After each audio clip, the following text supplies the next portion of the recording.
मीराबाई की कहानी।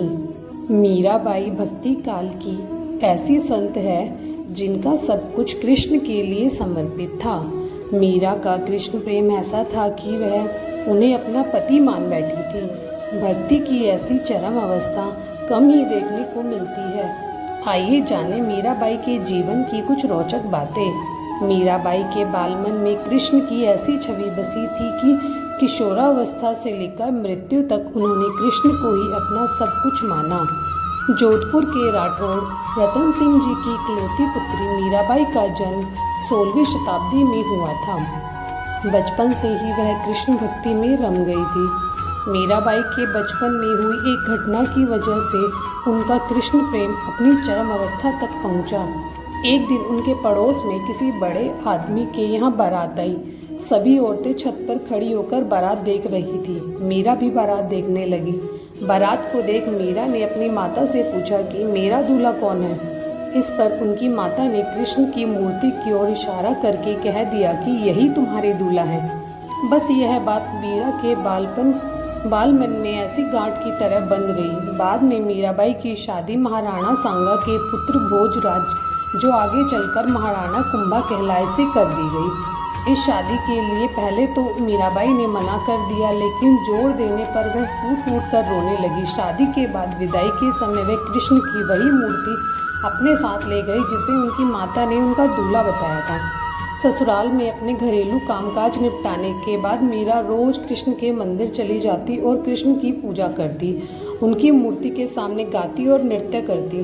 उनके ससुराल वाले तुलजा भवानी यानी दुर्गा को कुल देवी मानते थे। जब मीरा ने कुल देवी की पूजा करने से इनकार कर दिया तो परिवार वालों ने उनकी श्रद्धा भक्ति को मंजूरी नहीं दी। मीराबाई की ननद उदाबाई ने उन्हें बदनाम करने के लिए उनके खिलाफ एक साजिश रची।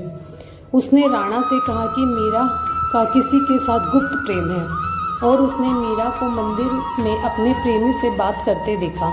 राणा कुंभा अपनी बहन के साथ आधी रात को मंदिर में गया। वह मंदिर का दरवाजा तोड़कर अंदर पहुंचा और देखा कि मीरा अकेले ही कृष्ण की मूर्ति के सामने परम आनंद की अवस्था में बैठी मूर्ति से बातें कर रही थी और मस्ती में गा रही थी।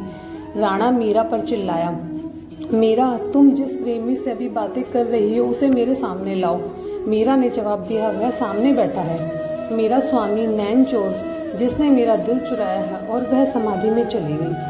इस घटना से राणा कुंभा का दिल टूट गया, लेकिन फिर भी उसने एक अच्छे पति की भूमिका निभाई और मरते दम तक मीरा का साथ दिया।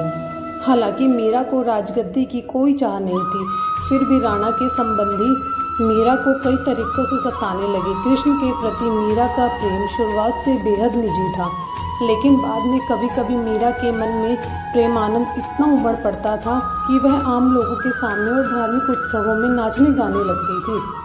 वे रात में चुपचाप चित्तौड़ के किले में निकल जाती और नगर में चल रहे सत्संग में हिस्सा लेती। मीरा का देवर विक्रमादित्य, जो चित्तौड़गढ़ का नया राजा बना, बहुत कठोर था। मीरा की भक्ति, उनका आम लोगों के साथ घुलना मिलना और नारी मर्यादा के प्रति उनकी लापरवाही का उससे बड़ा विरोध किया।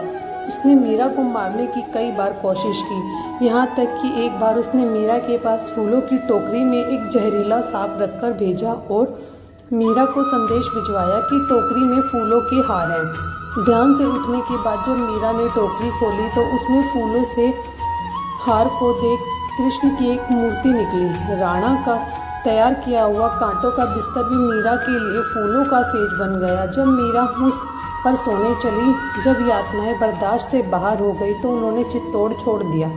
वे पहले मेड़ता गई, लेकिन जब उन्हें वहाँ भी संतोष नहीं मिला तो कुछ समय के बाद उन्होंने कृष्ण भक्ति के केंद्र वृंदावन का रुख कर लिया। मीरा मानती थी कि गोपी ललिता ही है जिन्होंने फिर से जन्म लिया है। ललिता कृष्ण के प्रेम में दीवानी थी। खैर, मीरा ने अपनी तीर्थ यात्रा जारी रखी। वे एक गांव से दूसरे गांव नाचती गाती पूरे उत्तर भारत में घूमती रही। माना जाता है कि उन्होंने अपने जीवन के अंतिम कुछ साल गुजरात के द्वारिका में गुजारे। ऐसा कहा जाता है कि दर्शकों की पूरी भीड़ के सामने मीरा द्वारिकाधीश की मूर्ति में समा गई।